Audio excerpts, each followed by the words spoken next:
Sarah explained, the day before yesterday, Sarah was explaining on the best kind of Sati. That best kind of Sati means it is not a superficial kind of awareness. It is not just an ordinary awareness. This awareness or observation should be extremely or excessively observing onto the object. So this extremely or excessively observing on the object, Sarah explained, it was shown in the word of patthana. Pa means it is to the objective field. To the objective field, your mind fix on it or close on it.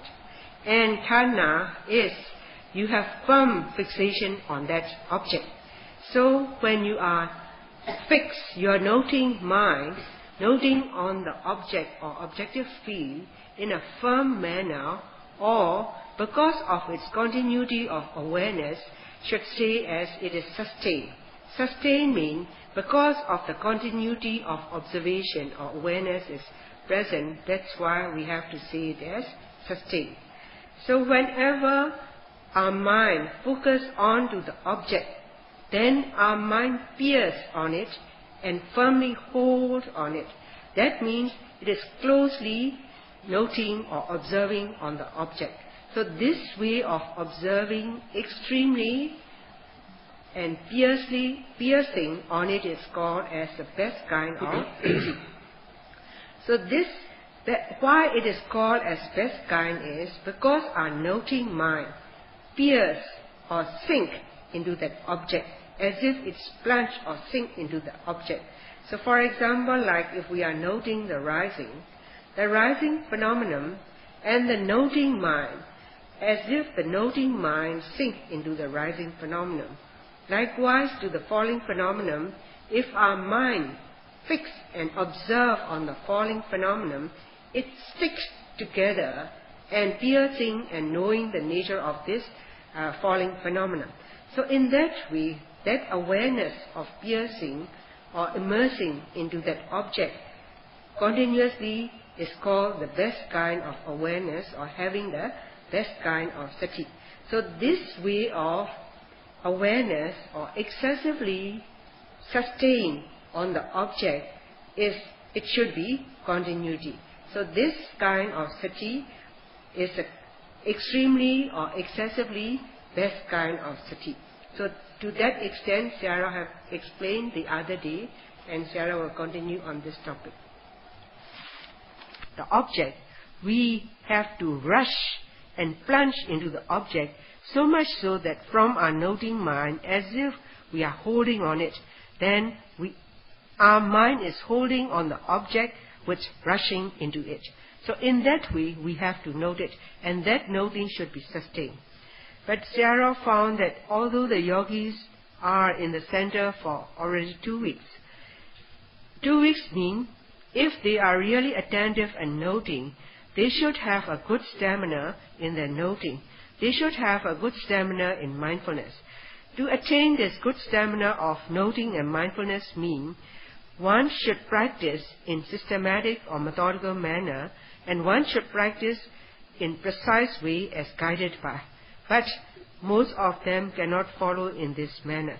So that's why Sarah says all the teachers, whenever they assess to the meditators who are able to note as guided by the teachers with due respect, and if they are systematic, the teachers like them and the teachers are happy and appreciate to the work.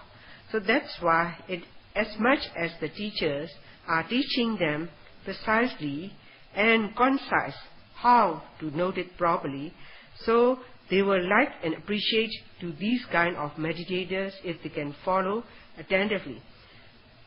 So in the line of our meditational practice, just like the runner will run in a rush as he is aiming to reach to the destination. So likewise, as the yogi, we have to note in a rush with plunging mind or piercing mind.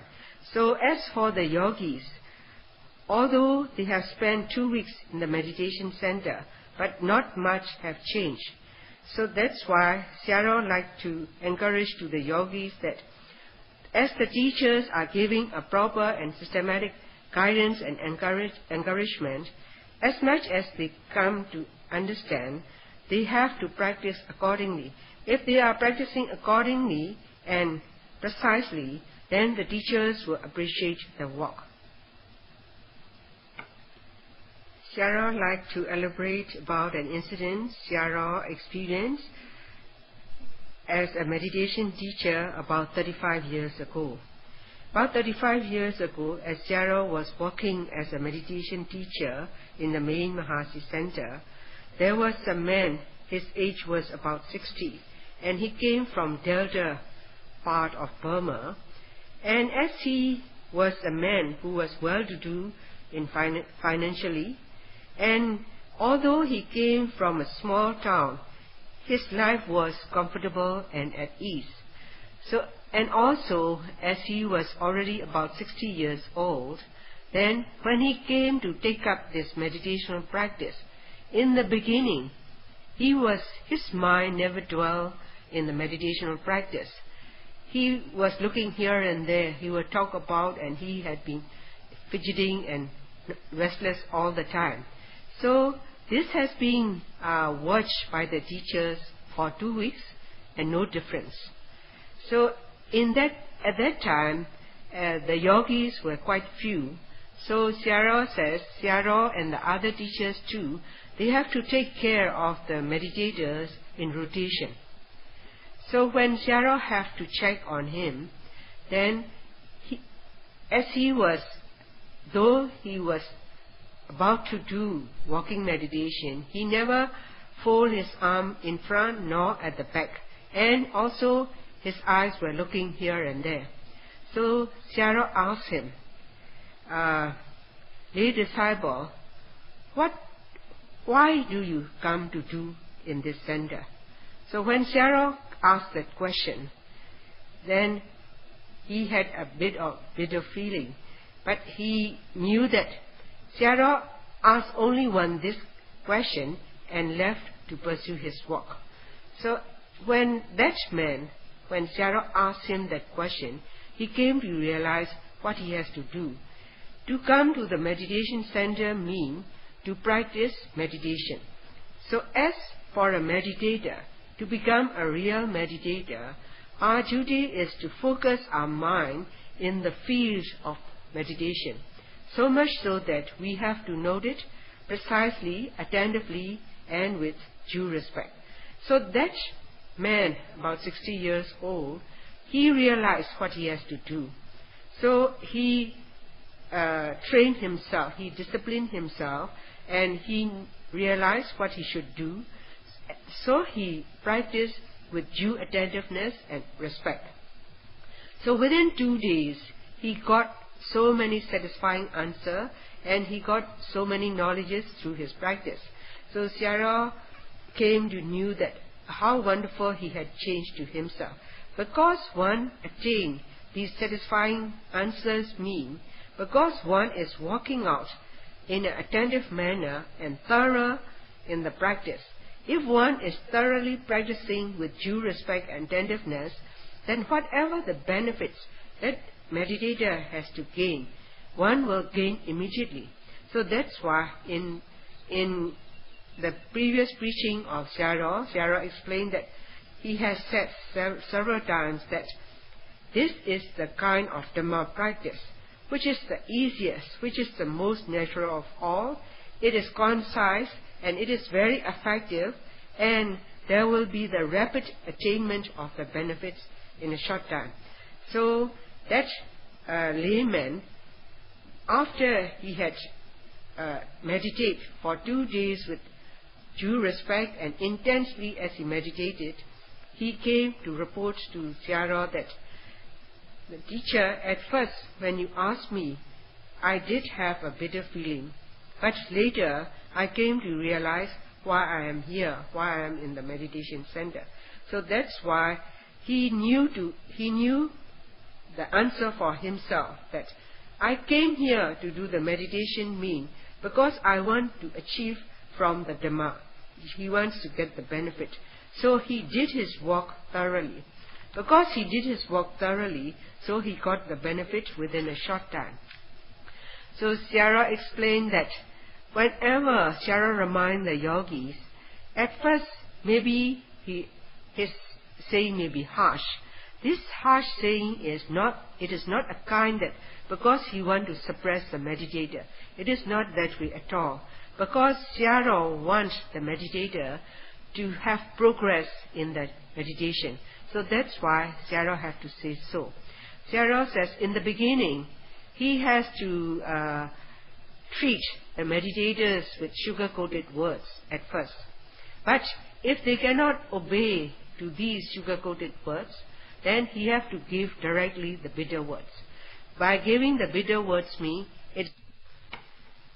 As for one, when one is able to extinguish all the inner fires and attaining the peace, and that is the best kind of peace, and which is free or disconnected from any other disadvantages. So that's why Sayadaw explained that Sapat Dukkha Vamosana. This dukkha means this is a suffering.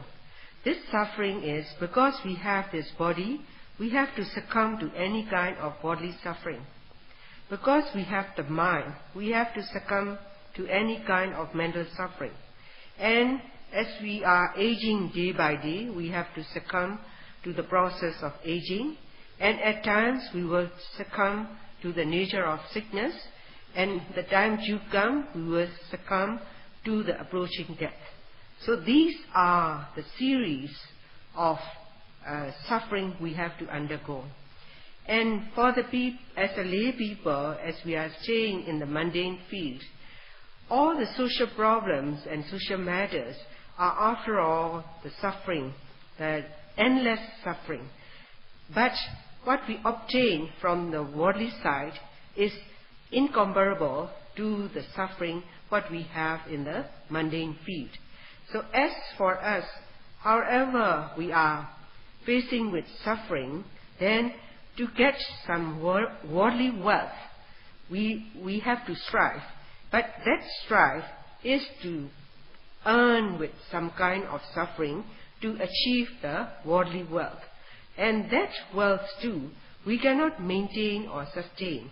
Because if the condition is favorable, then this can be lost, or this cannot attain in you anymore. So once this worldly wealth are disconnected from you, then that is the time you have to suffer again. So that's the worldly wealth or sukha that we have is because all these worldly sukha or the pleasantness from worldly thing is only when they exist we would have bliss or happiness. But when they are lost or that happiness is lost, then we lost it and we have to suffer it, and also we are in a stage of reversal condition. So that's why it is called Viparinama Dukkha. So if we are losing any kind of worldly bliss or happiness, then that is the time we will be like a monkey who is fall from holding the branch. So it will be like him. So as a meditator in our mind, Sayadaw says, this worldly bliss or sukha is not the real bliss. If we are trying to find the real bliss, which is free from any kind of disadvantages, then we need to find out which is the real bliss. This is the Dhamma bliss we have to search for. To attain the Dhamma bliss means we need to find an appropriate teacher, and in accordance with the teacher's guidance, we have to follow it. But this is not the kind of superficial matter. We have to take it in a serious matter and practice properly. Only then we are able to save ourselves from this different types of suffering from the world. So Sayadaw cited the Pali phrase that if you want to achieve the real bliss from the Dhamma line, you cannot achieve if your practice is slackened or sluggish, or if we are lazy, or if we are slow, or all these sluggishness and slacken these are the ones which cannot conduce you to attain the Dhamma bliss. To attain the Dhamma bliss means we have to do it firmly, with a strong determination, and do it in a rushed manner of noting or observing, and that rushing meditation should be sustained and persistent. So only in that way we can achieve the Dhamma bliss. So as for a meditator, when we are striving in this meditation field, then the qualities within us may be small or insufficient. For example, like if the mental powers in us are not strong enough, or if our faith is very faint, or if our chanda or desire to do is weak, or if our mental powers of energy is not strong, and the mindfulness as well is not strong and energetic, and accumulation of samadhi is also small and faint, with all these small and weak mental powers, it is sure that we cannot achieve the Dhamma bliss. So when we are trying to find or to achieve the Dhamma bliss, which is really freeing ourselves from all the suffering, then we need to have a very strong united mental powers. And these strong united mental powers should be present not only for a moment, it should be sustained and present in us all along in the line of our practice.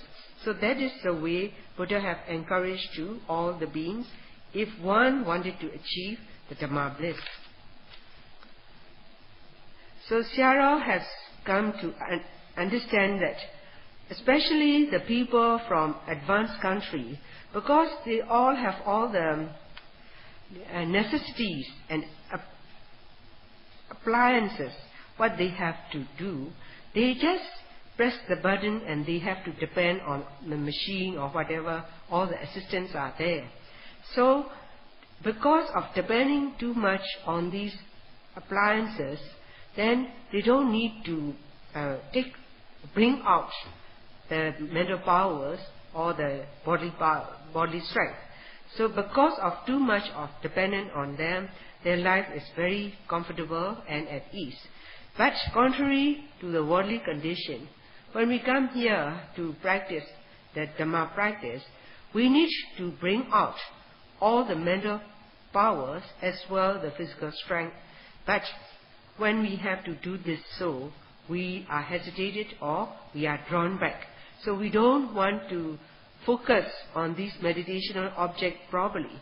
So Sayadaw reminds us that as much as we are not focusing with full strength what we should have, then if we wanted to keep ourselves at ease and comfort, just like in the worldly condition, then this is opposite to the worldly bliss, so we have to practice with diligence. So Sayadaw assumed that, although Sayadaw couldn't understand first, but now Sayadaw came to understand that because all along their life their life was so comfortable and at ease, that's why when they come here, they cannot change themselves all of a sudden. So in that way, Sayadaw knew it. So contrary to this, in our mind, we should have understand that all the worldly bliss that we attain from the mundane side or worldly side, these bliss are not the real bliss. They are connected with all the disadvantages, and there is no guarantee at all.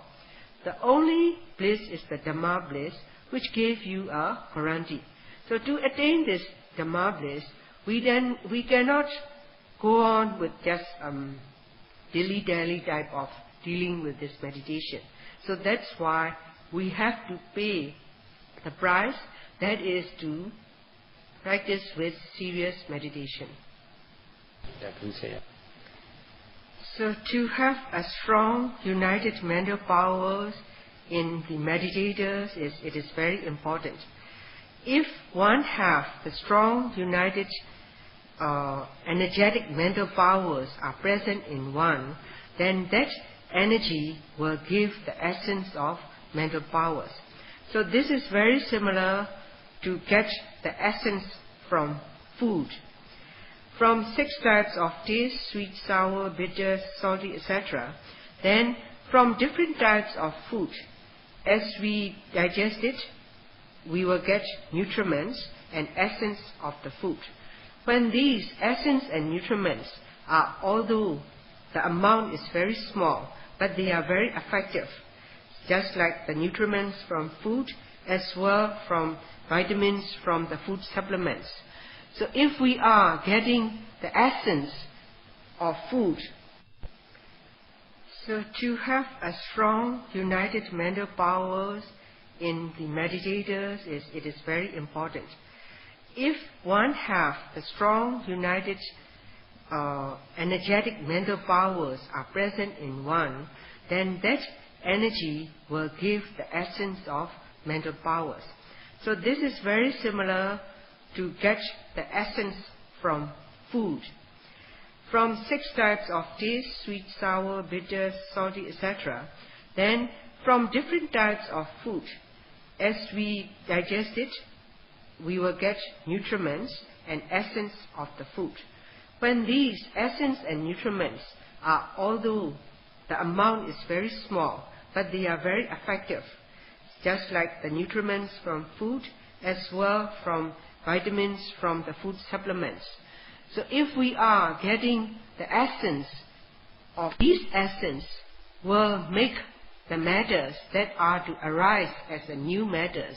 Then the new matters that are going to arise are nourished by these essence of food, so they become a healthy and clean matters. So likewise, to have this powers, then to have this power in our body, whenever the old matters passes off, they are replaced by the new matters. For these new matters to be sharp and healthy and clean, then we need to put in these essence of food, then and with the food supplement as well, then we will have the powerful and fresh and healthy matters in us. So likewise, to have the essence or the mental powers in ourselves, just like vitamins A, Sarah stressed as vitamins A and B, etc., you have to get as a food supplement from the medicine. Just like that, we need to have the essence, to obtain the essence from our mental powers. That is called as Dhamma. Dhamma is the essence or the nutriments we will accumulate through Dhamma practice. So prior to our meditational practice, we need to have strong faith and strong desire. And these powers from our mind should be fresh and strong. And also in the line of our practice, to the meditational object, as we note, we should note it concurrently. We should note it with forcefully and plunging mind, and we have to note it in that manner with full force onto the object, concurrent and precise. If we can note it from moment to moment, then that is the moment we are having a strong power of momentary concentration. So these mental powers, if we can suffuse in our mind, these are the real essence of mental powers we are suffusing or instilling in our mind.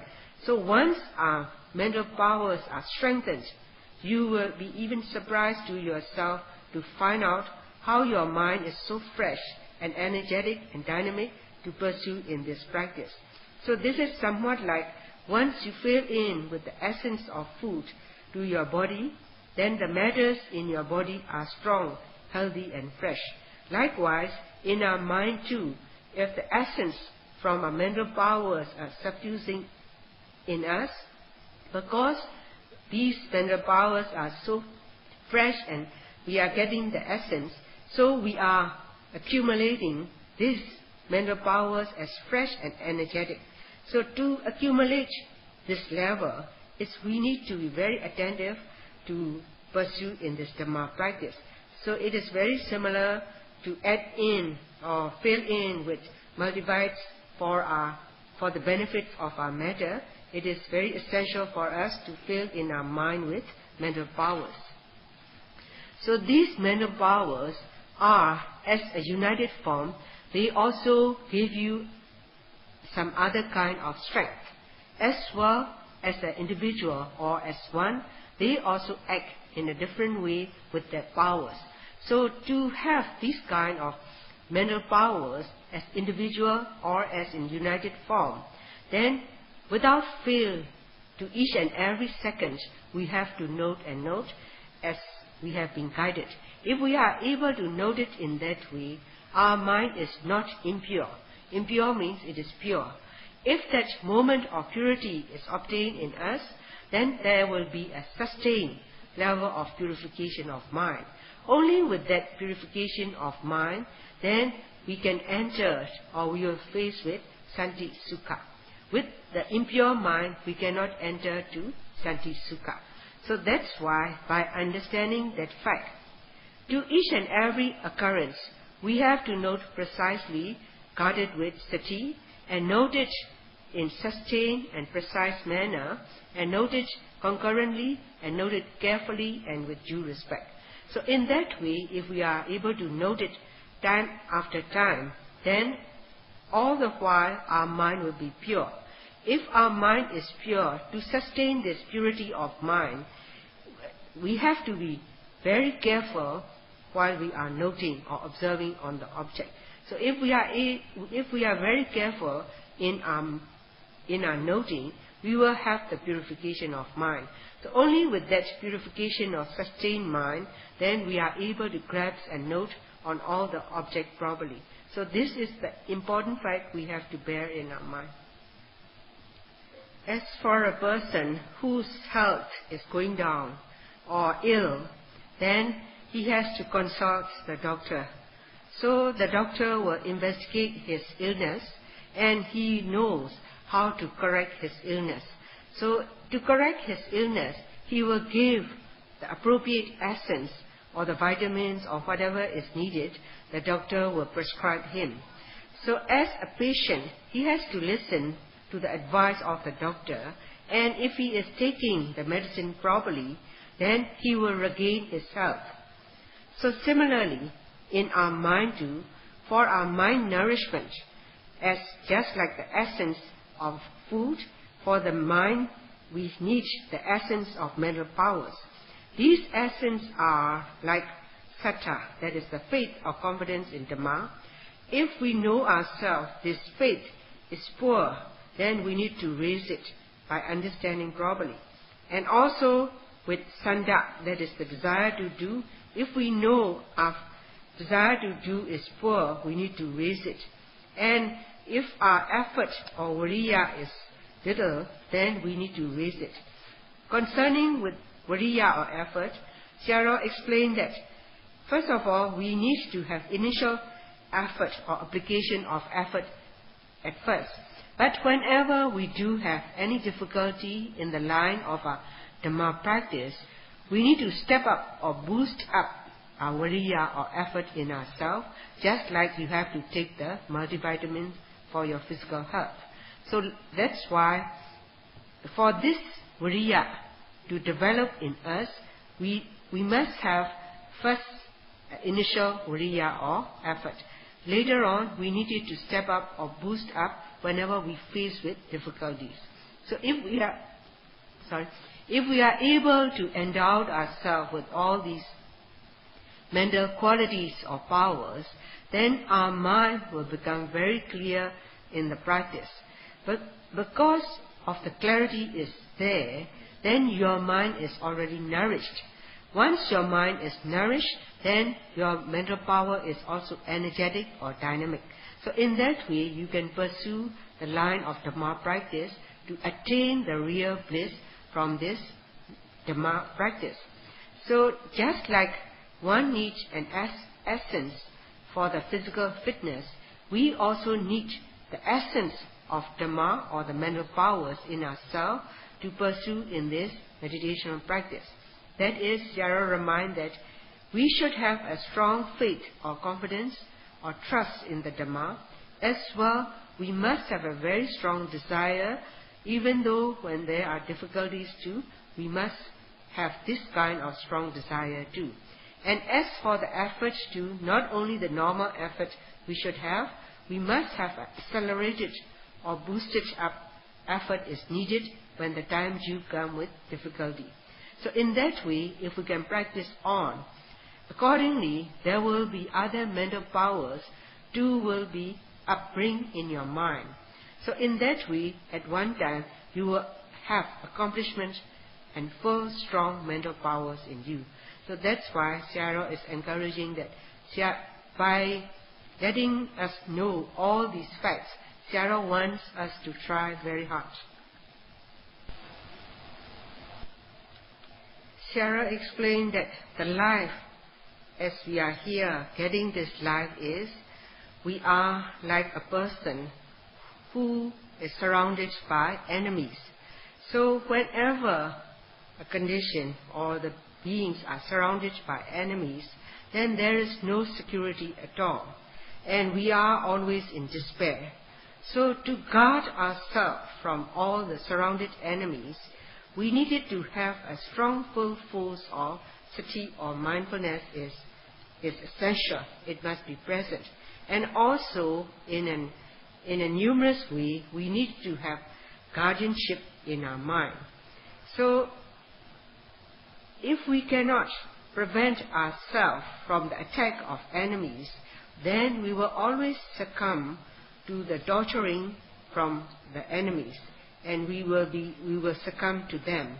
So Sayadaw says that just imagine if you cannot tame your verbal and deeds action, then what can happen? You have absence of mind. You cannot control your deeds and speech, as well you cannot control your mind. So what can happen? So for one, if there is no protection or prevention, that being who is surrounded by the enemies, he will be tortured or succumb to the torturing of the enemies. So likewise, in our mind too, if our mind is not prevented or protected, whenever the anger or aversion develop in us, without control, without absence of mindfulness, we will reach to the point of killing. Or if we are influenced by any kind of lobha or greed, then we will commit any kind of stealing, taking other people's property, or any kind of sexual misbehavior. So if we cannot control our deeds and speech, then in accordance with the defiled nature, for example, when we have to love or any attractable or any lovable object, we instantly develop greed. And whenever we meet with any hateful object, we surely develop anger or aversion. So these flow of the greed and anger or aversion are empowering in our mind endlessly. So these are accelerating in the power, and we will succumb to it. Not only greed and aversion, but also other enemies like conceit. For example, if you are praised for your good works or so, instantly you develop mana, conceit.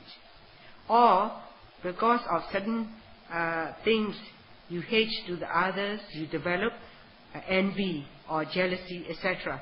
There are numerous enemies surrounding to us. So as we succumb to the enemies without prevention, then we are sure to we will be killed by these enemies. So Sayadaw says that because we are still lucky to learn the teaching of the Lord Buddha, how to prevent ourselves or how to protect ourselves from the enemies of these defilements.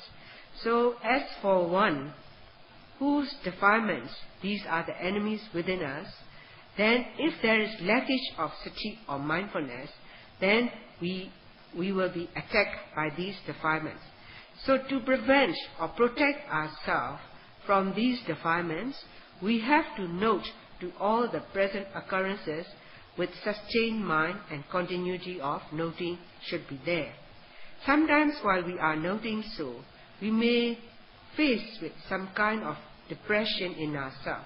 If there is depression in our mind, we need to encourage ourselves and uplift our mind. So to uplift our mind means we need to encourage in certain ways to note properly on this meditational object or awareness.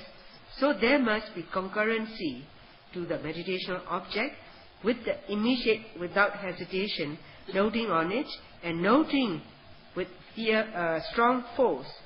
Then as we are noting in that manner time after time, then because of long practice, we are able to keep fixed on the meditational object continuously. So if we cannot do it in that manner, our life is insecure, because we have no prevention or no guardianship, then we are insecure. So it is just like in the battlefield, if one is surrounded by the enemies, at least you need to prevent or defend yourself with some kind of guards. So likewise, to have some kind of guardianship in ourselves to the enemies of defilements, to spread as well together, we need to note it with precise noting and accurate noting, and note on it properly and with the piercing mind or plunging mind. But this way of noting too, if we just note it partially or just bit, then this is also not enough. The noting should be thoroughly covering on the object. It should be like cover up the whole of this object, as well spread over to the whole of the object, which is shown by the word as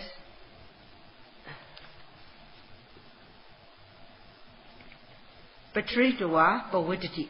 So if we are able to cover or spreading over onto the object properly with precise noting, accurate noting and concurrent noting, then that is with whole noting are spreading on the object, then that is the time we are having the guardianship. But we must remember that it is not a partial noting. As for one who do not want to be tortured by the enemies, we need to have guards, and these guards should be spread out to have a prevention and guardianship. So if we are unable to spread out with guardianship, then we will be attacked by the enemies and we will succumb to different types of suffering. We will have lots of suffering. So that's why for the beings who have to succumb to different types of suffering, Lord Buddha have expounded the way to escape from these suffering, and Lord Buddha expounded there's a place for liberation to escape from these suffering. Lord Buddha taught the way and point out the place where we would be liberated or escape from the suffering. So as for the Buddha's teaching, Buddha will only give the method or the teaching, but he cannot pull you to reach to the liberation or to the safety place. But this is the kind of Dhamma practice we need to rely on our own effort, and nobody can help you or nobody can do for you. That's why Sayadaw explained as Attahi Atano Minato.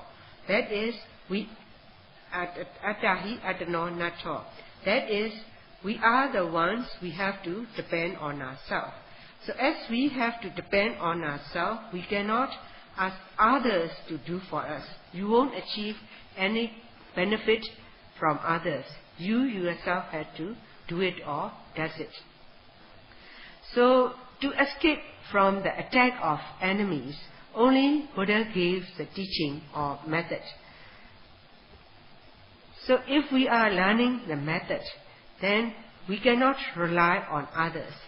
So we cannot rely on others mean from the saying or whatever, we cannot rely on the others. So to rely on oneself is, first of all, we need to train ourselves. To train from seeing, hearing, etc., we need to culture our mind to become a civilized person in manners or in morality. So as we have to rely on ourselves, then we have to practice it or tame ourselves to become a civilized person. Other people cannot make you a civilized person. So that's why to become a cultured and civilized person means we need to observe sila, that is a morality, what we have to observe, and we need to abstain ourselves from what we have to abstain.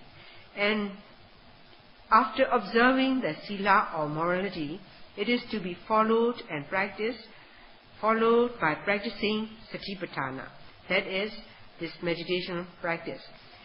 To each and every occurrences, we note it precisely with sati as guard. So if we can note it in continuous manner, then there are gross type of defilements, medium type of defilements, and the latent or potential type of defilements will be eradicated in accordance with the level of your practice. So this is the kind of saving yourself through your own effort. But no one can draw you up from the pool of suffering. So this is also not a wish. It is just by wishing you cannot gain it. You have to strive with your own practice or practical effort. So that's why Sayadaw explained, this is the kind of practice you have to rely on yourself.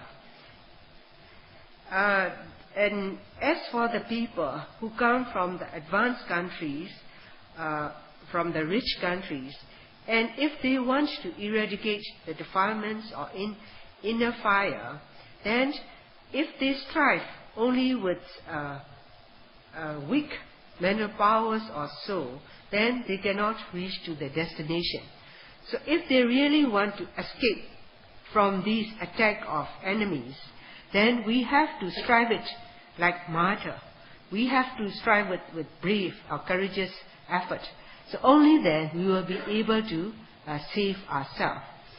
So to save ourselves means we need to note on to the present occurrences, that so much so that as soon as the object of awareness occurred, our noting mind should be immediately noting on it with piercing mind and plunging mind, and that noting awareness should be spreading over so much so that it is secure, that the line of that meditation is secure, and no chance for the enemies or defilements to seep into your line of practice. So in that way, you have to suffuse yourself with noting power continuously. Defilements, then that mind is pure. If a mind is defiled or with the power of impurities, it cannot attain the purification, then that being is coarse or it is rough. But for the mind free from defilement is pure, and there is a purification in one. If there is a purification in one, then that makes that being become a civilized person. If you become a civilized person, then you become a pliant and meek person. If you become pliant and meek person, then you become an adorable one. So how wonderful it is, by observing the sila, you are disciplining or training yourself from body and speech, and you have already chained all the gross defilements to keep away at that time. And at the same time, if you are training with concentration power, with these three training of concentration or samadhi, you also tame your mind, and your mind is also freed from all the impurities. So with sila or morality, all the gross defilements or transgressional defilements are suppressed, And with the samadhi or concentration, medium type of defilements are also suppressed. So in that way, to each and every moment, with the training of morality and with the training of concentration, we are winning ourselves. So Sayadaw says, if you are winning yourself at that moment, not only you are at peace, but you bring goodnesses to your surrounding too. So that is like one blow, two shots. So Sayadaw says, this kind of training is the training which gave one to attain the real civilization. So as explained, the strong, powerful sati, or the steadfast mindfulness, as Sayadaw have also